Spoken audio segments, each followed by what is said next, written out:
According to a 2011 email leak, Prince Andrew urged disgraced financier Jeffrey Epstein to stay in contact, saying, "We're in this together." The House of York is one of the most contentious families in Britain. Sarah Ferguson and Prince Andrew have been symbols of royal shame and glitz for many years. But now there's a new storm. And it's not aimed at them specifically this time. Once viewed as the naive faces of a contemporary royal generation, their daughters, Princess Beatrice and Princess Eugenie, are now being accused of taking on their parents' titles, as well as their problematic social circles and feeling of entitlement. The two sisters have reportedly surrounded themselves with what one appear to be just as entitled as their parents, and are referred to as shady pals. This assertion goes right to the core of royal prerogative. It's impossible to discuss Beatrice and Eugenie without mentioning the massive shadow that Prince Andrew and Sarah Ferguson have cast. When it comes to engagements, Prince William does wish to see his cousins play a slightly more casual role. I believe that the idea of a slimmed-down monarchy may soon come to an end, especially since the Princess of Wales is currently unable to function due to her cancer treatment. Comparable.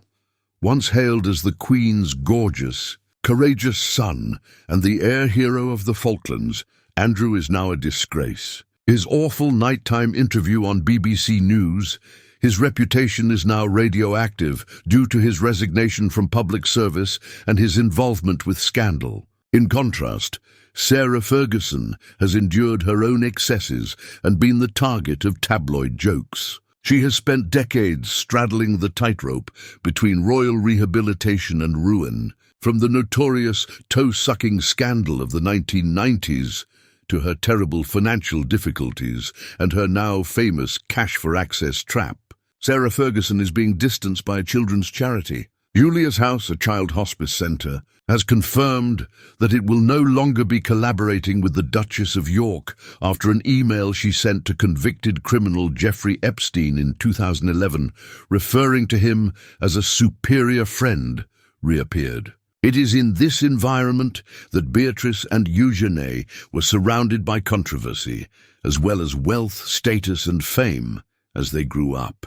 They grew up in Windsor, protected, but not immune to the financial difficulties, marital dissolution, and divorce of their parents. They were the amiable daughters of the Duke and Duchess of York to the outer world. According to sources, however, there was a growing perception inside the palace that the girls had picked up the same unwavering feeling of entitlement that had long characterized their parents' reputation. Several royal insiders have characterized the York sisters as entitled, mirroring the same haughtiness that has long been connected to Andrew and Sarah, according to the Daily Mail's reporting. The charges range widely, from tone-deaf shows of privilege to keeping dubious relations with financiers, socialites, and others who have themselves dabbled in controversy.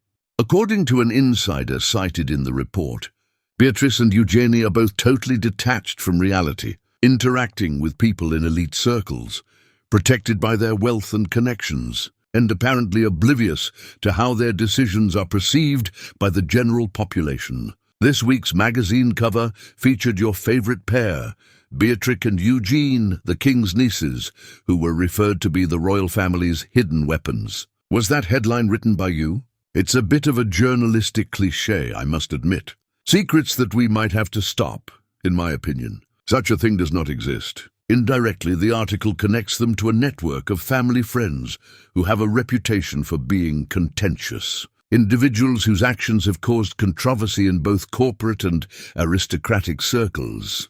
For years, their parents were plagued by the same criticism, a propensity to accept or even become friends with those who have selfish goals. The idea that Beatrice and Eugenie have not learnt from their parents' faults, but have instead adopted them, defending them in private, hanging around with the same kind of people, and exhibiting what one critic referred to as a blatant disdain for consequences, is perhaps the most damning. Princess Beatrice is typically involved in the arts sector, although she also works in technology and finance. They both lead what they say are typical lives with jobs, mortgages, and their own children. However, Detractors contend that their idea of normal is very different from what most Britons really experience. Unfortunately, Princess Anne doesn't provide that glamour.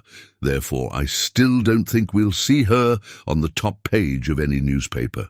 As we previously stated, we adore the female members of the royal family, and she does bring influence. I don't mean to be critical, but it's good to see them regardless of their age.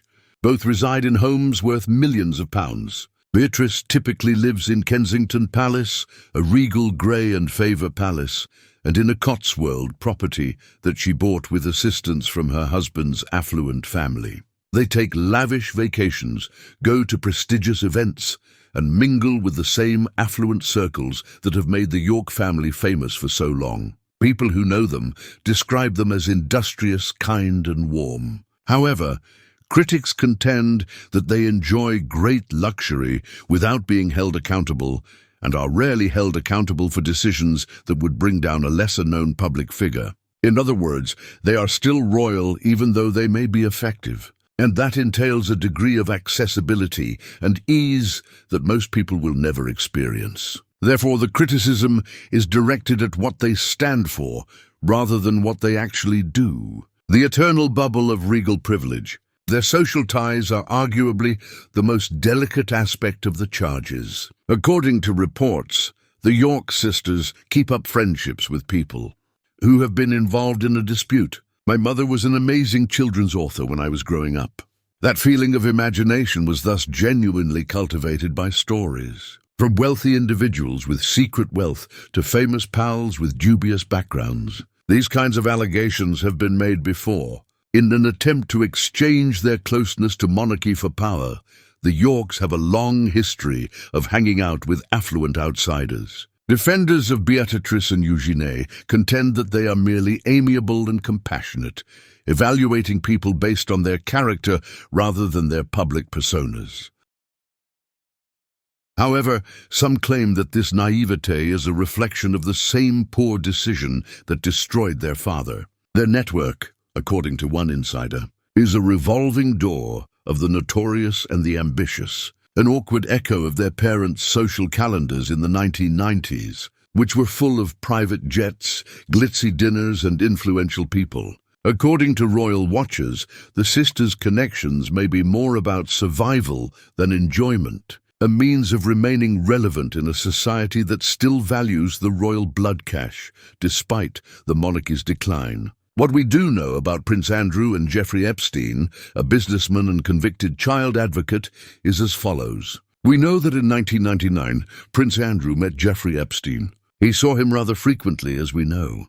The more profound query these, whether entitlement is inherited, learned, or just a given for people born into monarchy, is the subject of charges. Beatrice and Eugenie have been burdened with titles they did not choose throughout their lives, but they have also greatly profited from them. According to critics, they have inherited their parents' feeling of exceptionality, the conviction that they are exempt from the norms, that opportunities will always present themselves, and that public criticism will eventually subside. Perhaps the sorrow lies in the fact that neither daughter appears to be able to break free from the York family's reputation. Headlines about their parents, their privilege, or their dubious acquaintances swiftly eclipse any attempt to reinvent themselves through employment, volunteer work, or parenting.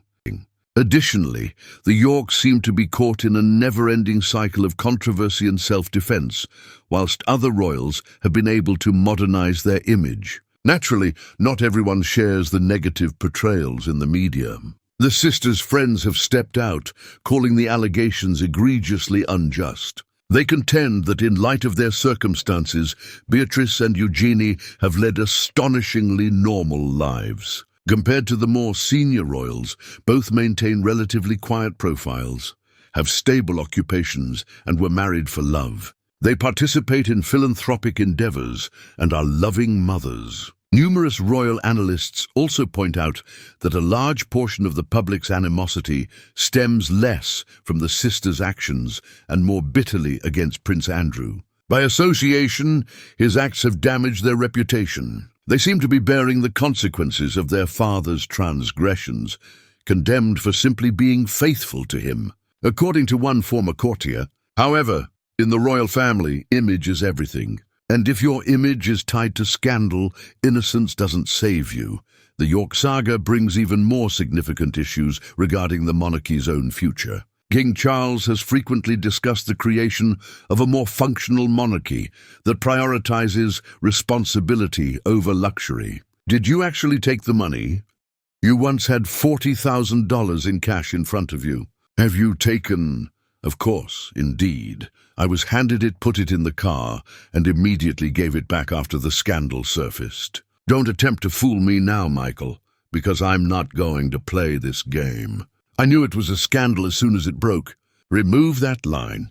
Can you, John? With their privilege and scandals, the Yorks represent the very thing that the leaner model aims to disassociate itself from. The appearance of wealth without responsibility is becoming more and more risky if the Windsor family is to keep the public's trust. Despite not having official positions,